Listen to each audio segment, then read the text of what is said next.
In this lesson, you'll learn how to use RFID, or radio frequency identification, with your Raspberry Pico board. RFID is a method of automatic identification and data capture. This broad category includes things like QR codes, barcodes, the magnetic strips on credit cards, and voice and facial recognition. An RFID system is composed of two parts: a tiny radio transponder, often called a tag or a sticker, and a two-way radio receiver and transmitter, referred to as the RFID reader. An RFID system works by using electromagnetic fields to automatically identify and track tags attached to objects. This process can be broken down into 4 steps. First, tags are attached to objects to be identified. Then readers, the two-way radio transmitter receivers, send an electromagnetic signal to the tag. The tag transmits data, usually an identifying inventory number, to the reader. Finally, when the reader receives this data, it interrogates it, or goes through a process of reading and evaluating the data for use. RFID tags are made out of 3 parts. First, a microchip. This integrated circuit stores and processes information. The microchip also modulates and demodulates radio frequency, or RF signals. These microchips can be so small that they can be hard to see with the naked eye. Then there's the antenna. This part receives and transmits the signal. And finally, the substrate holds all the other tag components together. Here's just a few examples of where you may have seen RFID tags before. On electronic toll transponders that send radio signals to tolls in order to allow collectors to charge your account efficiently while you're on the road. On race bibs that send radio signals in order to track a runner's location, time, and calculate their pace during a race. And on key fobs that send radio signals to unlock apartments, closets, and other spaces. In today's build, the RFID reader I'm using is the MyFair RC522 RFIC module. This is a complete breakout board designed for use with microcontrollers like the Raspberry Pi Pico, and it runs on 3.3V power. This reader can be connected to the primary board using the SPI interface, an interfacing protocol that would be familiar to you if you've watched other videos on this channel. It contains the RC522 chip, which is compatible with 13.56 MHz RFID communication. This chip handles the radio frequency, interface, and protocol details. At the time of this recording, one of these breakout boards is less than $6 on Amazon, but it does require soldering.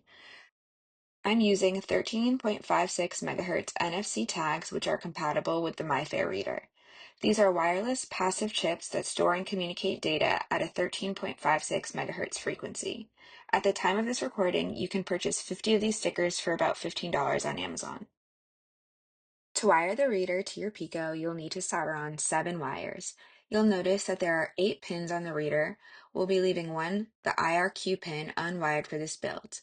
If you're interested in what this pin does, it stands for Interrupt Requests. It's useful for handling battery-powered or multitasking projects that use RFID, but we won't be needing that now. For the 7 pins you are wiring today, you'll recognize most of them from other builds that utilize the SPI protocol.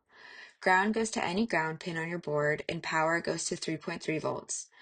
RST, the reset pin, goes to GP6 on your board. MOSI, or main out secondary in, will be wired to GP3. This wire transmits data from the Pico to the reader. MISO, or main in secondary out, will be wired to GP4. This wire transmits data from the reader to the Pico. SEK, or the serial clock, will be wired to GP2. This wire handles the clock signal to sync the data. Finally, SDA, the chip select pin, will be wired to GP5. This wire activates the reader for communication. At this time, Adafruit doesn't have an RFID library file in the CircuitPython version 9 bundle. There also isn't one available in the CircuitPython community bundle that Adafruit manages. The lib file used here can be downloaded from my GitHub at this link. I created it with the assistance of ChatGPT. You may need to make some tweaks depending on your board and the version of CircuitPython you're using. The file is called MFRC522 after the MyFair RC522 breakout board it was created for. Once you download it, you'll want to mount your board and drag it onto your lib folder.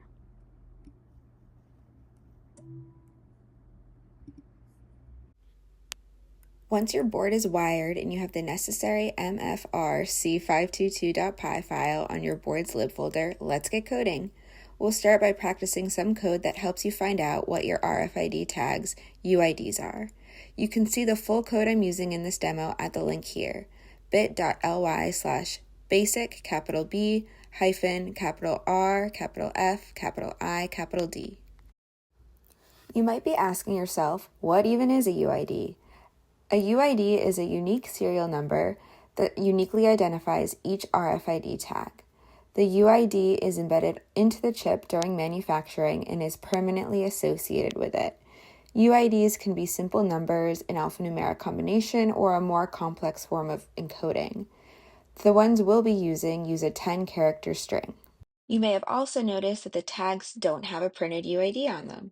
To find out what your tag's UID is, you'll need to put some code on your board that prints the UID of a scanned tag. We'll start that right now. The first part of our code will be to set up the RFID. The necessary libraries we need to import are board, time, and the RFID file we just added. Then we'll define variables for each of the 5 SPI communication wires with their respective locations on our board. We'll use these variables to create an RFID object. Once this object is created, we'll print a string in the console telling us that we're ready to start scanning. We'll also create a variable to keep track of the previously scanned tag. Now that we've set up our initial code, we can put it to work and start scanning. To do this, we'll use a while-true loop to continuously check to see if a card has been detected. This line sends a request to detect any RFID in range. It returns a status, either OK or error, and the tag type. In our case, we want to see the tag type returned as 16, which refers to the MyFair Classic tags. If a card has been detected and the return status is OK, then the string card detected tag type is printed, followed by the tag type. This line asks the reader to retrieve the UID of the card. It also returns another status update and a raw UID list of bytes. If the UID retrieval is successful, then the list returned is converted into a string and stored into a new variable. One final if statement checks to see if the scanned tag is different from the previously scanned tag. If so, this UID will be printed in the console, and it will replace what is stored in the previously scanned data variable. Keeping track of this will allow us to print an RFID tag once instead of repeatedly scanning and printing the same UID. Finally, the code will wait 0.2 seconds before restarting the loop and trying again. Enter PyCharm, plug in my board, and start writing in CircuitPython. So I'm going to start by importing board and time, 2 of my libraries already built into the stubs folder. I'm also going to import that new library that I just added for the RFID reader.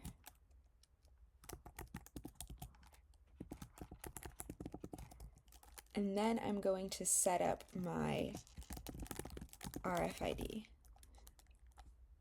To do that, I'm going to start with the SCK, which is on pin GP2. Then I'm going to define a variable for Mosey, which is pin GP3 on my board. Miso is at pin GP4. My SDA or CS pin is on board GP5, and my reset pin is on my board at GP6. So I'm going to use all of these locations to create an RFID object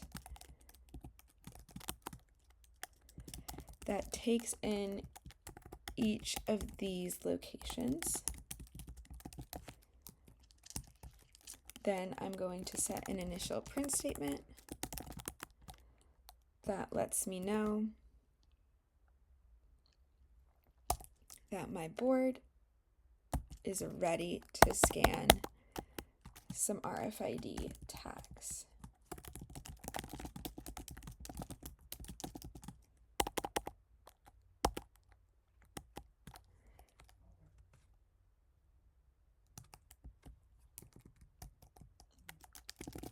And then finally, I'm going to set a variable to store my previously stored data, but since I haven't scanned any tags yet, it's going to start out equal to none.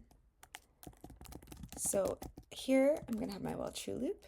So my while true loop is going to tag type,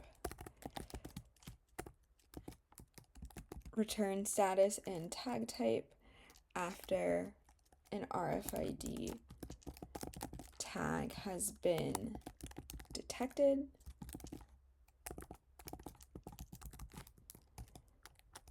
And then when it is detected, I'm going to print in the console to let me know that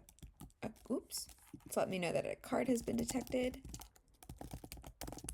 and what the tag type is.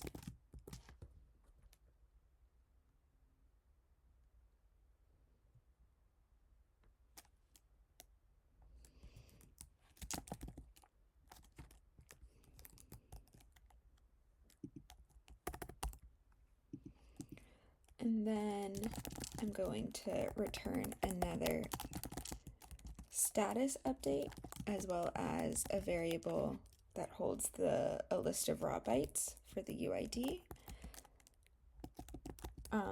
by making a request for the UID of the detected card. If this second status check is okay, then I'm going to reformat the raw bytes into something neat for my console to print later on.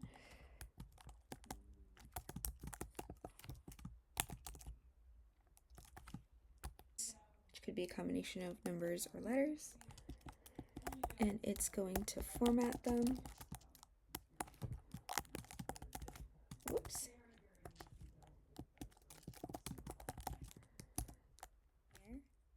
This string is a Python format string that's used to convert and concatenate 4 bytes.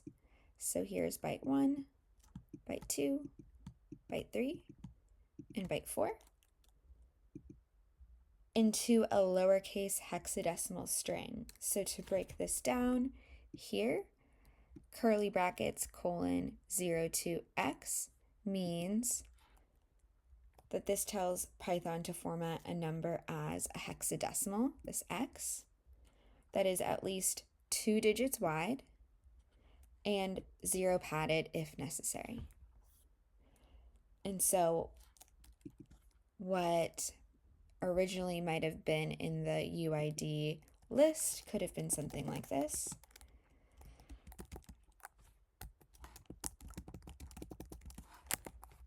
So here we have 4 bytes. So formatted using this type of concatenation, it would look something like this.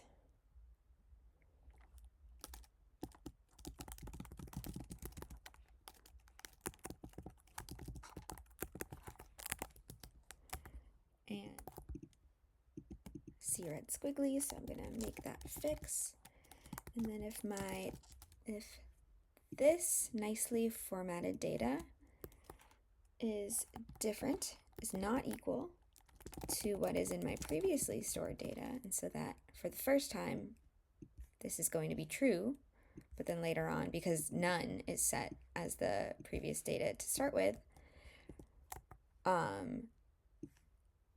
if my currently scanned data is different from my previously scanned data, then it will replace what's in my previously scanned data with what has just been scanned, and it's going to print the UID of that new card.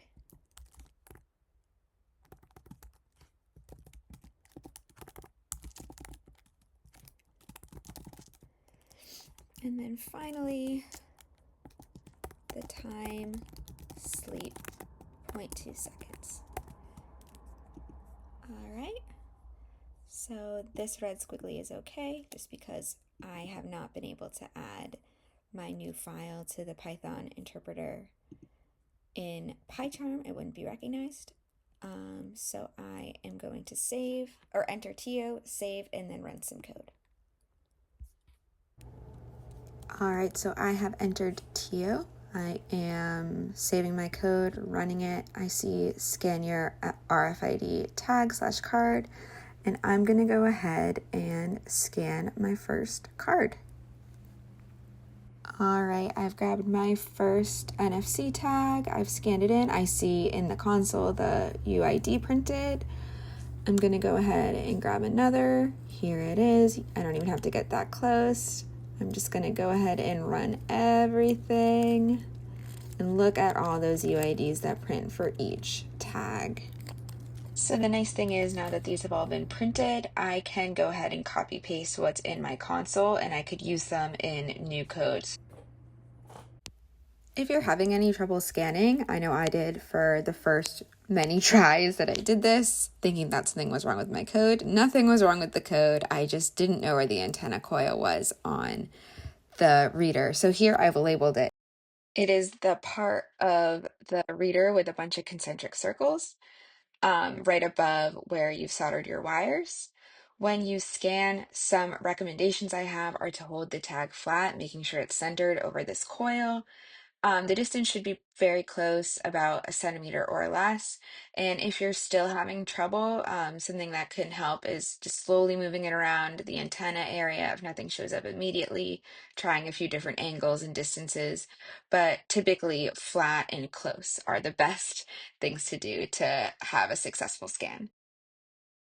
If you're enjoying using RFID and you're up for a challenge, you can try wiring up your NeoPixel strand and using 3 of your UIDs to control the lights of your NeoPixel. So like a traffic light, one will light them all up in green, another in yellow, and the last one could light them all in red. A successful build should light up like what you see in the inset video here.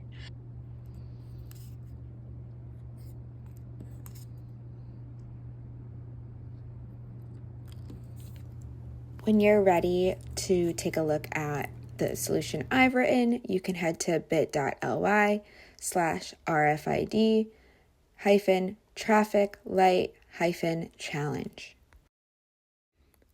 If you want even more RFID inspiration, you can take a look at 2 Intractables of students from Professor Gallagher's physical computing course. So one is the interactive Very Hungry Caterpillar. In this build, you can feed the caterpillar fruits, which will make it light up and fill up its tummy, and you can hear different phrases from the book.